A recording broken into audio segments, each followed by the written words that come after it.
है। अकबर के ही दरबार में इसी कलयुग में परीक्षण हुआ था। दीपक में तेल डाल डाल के रख दिया गया तो दीप राग गाया गया, दीप राग गाया गया तो दीपक अपने आप प्रज्वलित हो गए। और जब ताप होने लगा तो मेघ राग गाया गया, और जब मेघ राग गाया तो बारिश होने लगी, ताप शांत हो गया। बोलो जय श्री।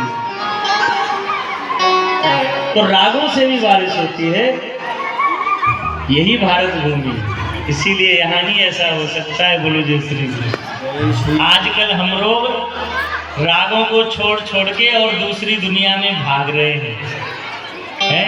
पहले के जो सुंदर सुंदर गीत हैं उनको सुनो और आज के को सुनो, ये बात है। तो राग राग ही है, राग में जो रस है वो कहीं नहीं है। इसीलिए यहाँ पर फिर भगवान ने कहा देखो जो कुछ करता है कर्म करता है। कर्मणो जायते जंतु कर्मणेव विलीयते, सुखम दुखम भयम क्षेमम कर्मणेवा विपद्यते।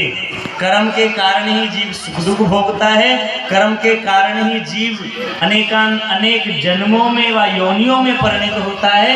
इसलिए कर्म प्रधान है। कर्म प्रधान विसरस राखा, जो जस करहि सो तस फल चाखा।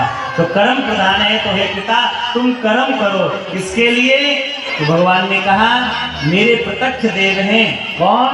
बोले गौ गोवर्धन। एक गोवर्धन पर्वत और दूसरी गाय।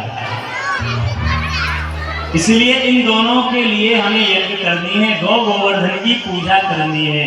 पर्वत माने प्रकृति और गाय यज्ञ का मूल। गाय कौन है? यज्ञ का मूल है। यदि गाय नहीं होगी तो यज्ञ नहीं होगा। क्यों?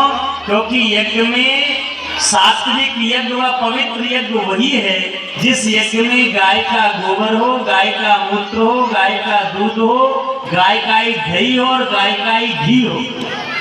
वही यज्ञ उत्तम व पवित्र होती है। और जो यज्ञ हम करते हैं वो सब तामसी कहलाती है, क्योंकि आजकल का घी पवित्र नहीं है। आजकल का घी ना जाने कैसा कैसा किस तरह से बनाया जाता है। यदि हम उससे यज्ञ करते हैं तो वह तामसी यज्ञ कहलाता है, जिसके लिए गीता में भगवान ने कहा है श्रद्धा विरहितम यज्ञम तामसम परिचक्षते। श्रद्धा से विरहित और शुद्ध वस्तुओं से विरहित यदि यज्ञ किया जाता है तो वह